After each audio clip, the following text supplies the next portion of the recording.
Hello, I'm Laura. It is August 16th, 2025, and these are the Saturday Heartlines. It has been 10 days since I took a short break to return from Mexico and to restart the Heartlines again.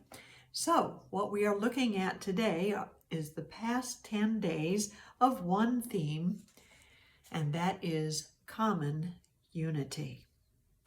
So are you ready? Here we go.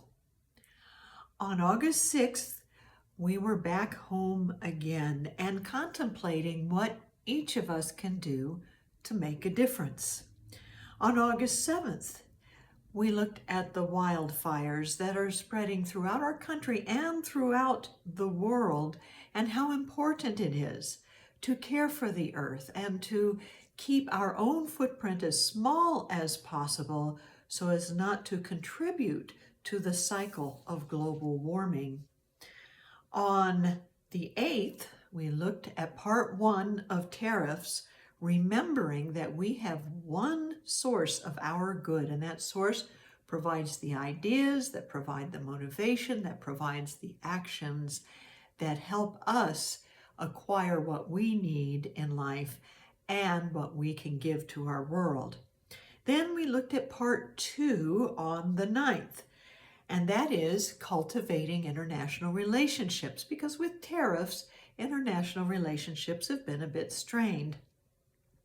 So we looked at how to understand each other better through communications on social media, through learning other languages, or just attending local festivals that are from a different country or culture than the one we are used to living in.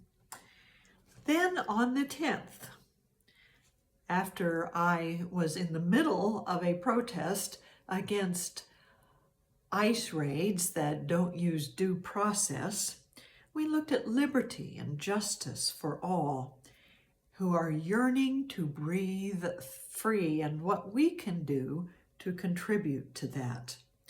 Then on the 11th, we focused in on Israel's intention to occupy Gaza and the intention of the Trump administration to take over law enforcement in Washington, D.C.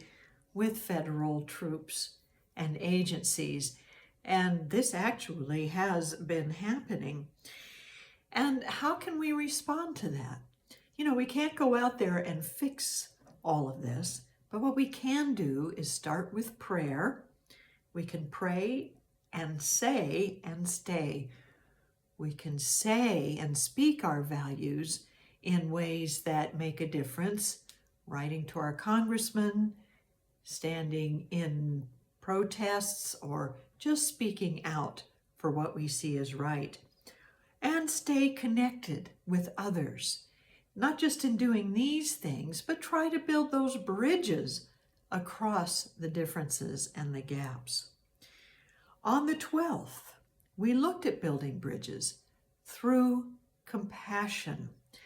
We acknowledged the breakdown that is happening in so many places in the world and the divisions that have been created, but how events that really call to our human compassion bring us all together, whatever our background is, so that we work together for the greater good of all.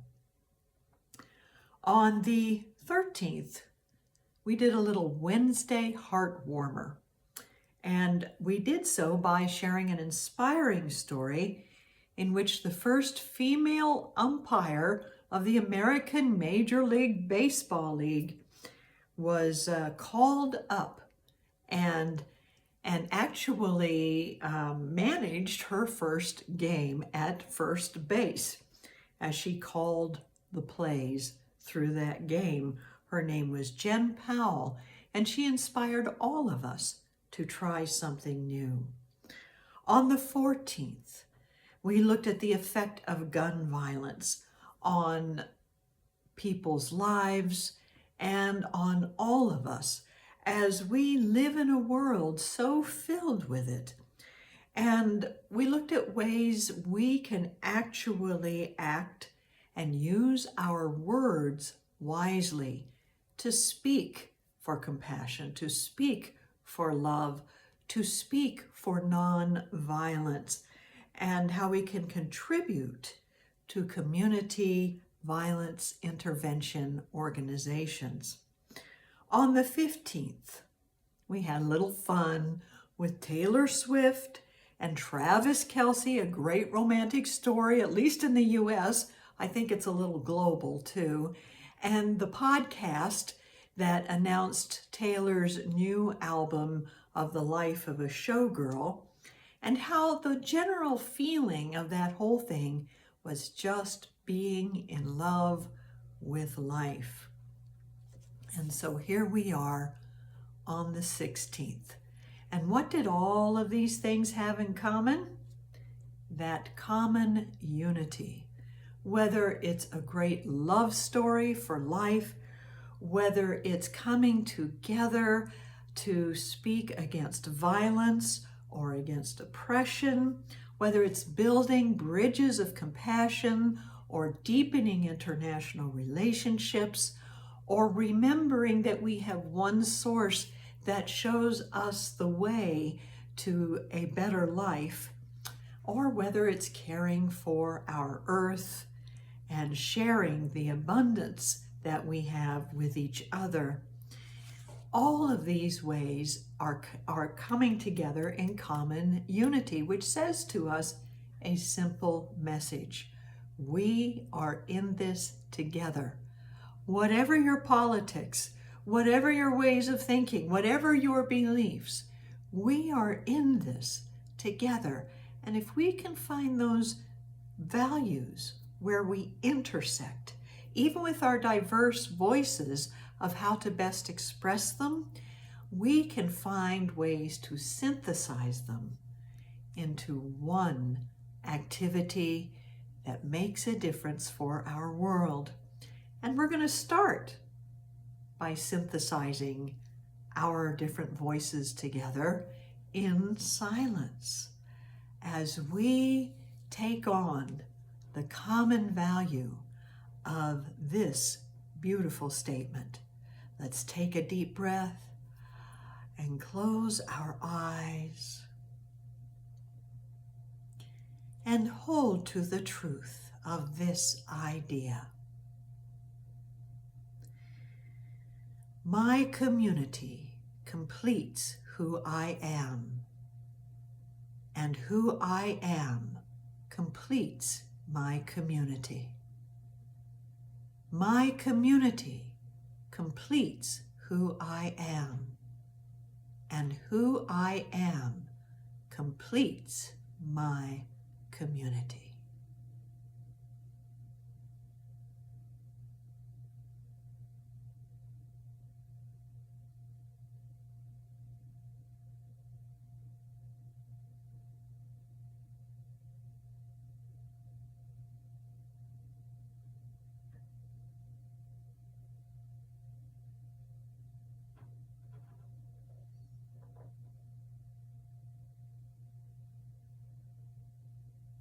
And so it is. So today we complete the theme of common unity, and tomorrow we will have a new theme. But that common unity is still going to run underneath most everything that we look at and everything that we say. Because whether your community is in your immediate household, or in your neighborhood, or in your city, or your region or state, or your country, or your world, your part in that community is vital to its wholeness, and it is part of your wholeness as well. So thank you for joining me in common unity, in community today and henceforward. Have a wonderful day.